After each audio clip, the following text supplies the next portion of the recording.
I'm John Witte, a professor emeritus of the University of Wisconsin-Madison in the Political Science Department and the Robert La Follette School of Public Affairs. I'm going to discuss our paper, Strategic Employment Growth in Wisconsin, which was written by myself, Bob Haveman, Rob Stupar, and Scott Wood. What I want to do today is talk first of all about the charge that we were given to write this paper by Competitive Wisconsin and Be Bold Initiative. And then I want to talk about the methods we used and our results, and then some final conclusions. We were charged by Competitive Wisconsin as part of their Be Bold Initiative with identifying industrial sectors in Wisconsin that looked very promising for future development and growth. We were given three sorts of issues to look at. First, past employment growth.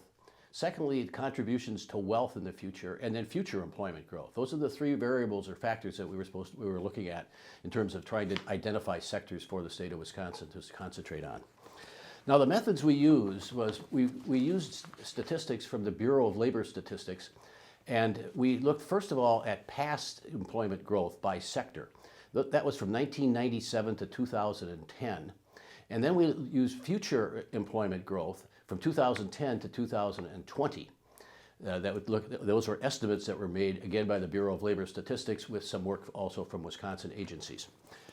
Now, in order to study wealth, the wealth contributions, we added two other variables to the study. One was the average wages per sector, and the second one was the location quotient. And that's a measure of competitiveness in the sector based on the synergies of other industries related to that sector. So we had four variables that we worked with, and we did 6 different models with those variables. The two most important models were using just past labor growth and future estimated labor growth by sector, just those two variables. The second one used all 4 variables: past growth, future growth, the location coefficient, and the wages, the average wages in the sector. The results are that, first of all, the results over all 6 models are very consistent. And the theme is that these are all the sectors we identified, and we identified 10 because they clustered together, were service sectors. Now, they were wide-ranging service sectors that have a lot of influence on other sectors as well, but they are all in the service area. Specifically, which sectors did we identify? They tended to cluster into three different forms. The first one was management and professional services.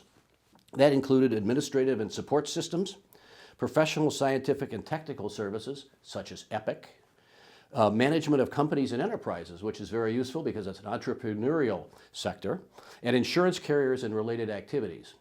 The second cluster was healthcare and social services, primarily healthcare. That included ambulatory health care, hospitals, nursing and residential care facilities, very important with the aging population, and then social services.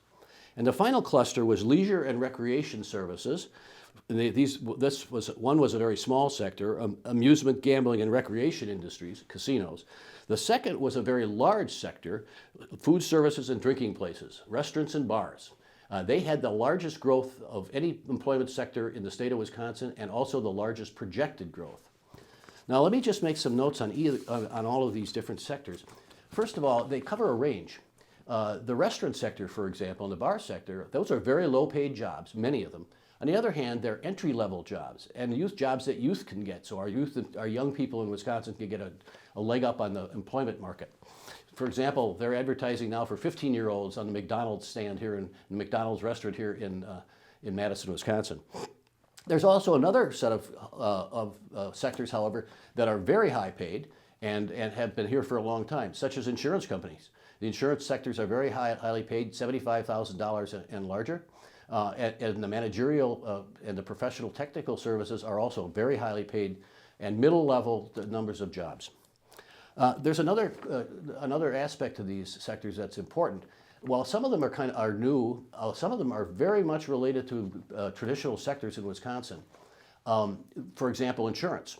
The insurance sector has been vibrant in Wisconsin for over 100 years. The insurance companies moved to Wisconsin many, many years ago in the beginning of the 20th century, because we had regulations governing insurance companies, and insurance companies were seeking legitimacy, and the regulations gave them the legitimacy, so we have a lot of insurance companies in the state of Wisconsin. We also have a very strong and vibrant health industry. We have for at least 50 years, and it's growing rapidly, and that's also heavily referenced in these conclusions. Now, finally, for some conclusions to talk about, obviously there's going to be some controversy about these results. We're emphasizing service. Those are not they are not the only traditions in Wisconsin. For example, manufacturing, dairy farming, food processing are all very important sectors in Wisconsin, and they are not in this directly. Now, they are indirectly, because when you have health insurance and health companies, for example, the employees of those companies obviously are going to benefit. When we have professional and technical services such as computer work and software, that's going to affect manufacturing, because manufacturing is becoming computerized more and more. So there's an indirect synergy here with those companies, but they're not direct. However, having said that, we would also acknowledge that there are different studies that can be done using different variables. We were using the variables primarily around employment and average wages.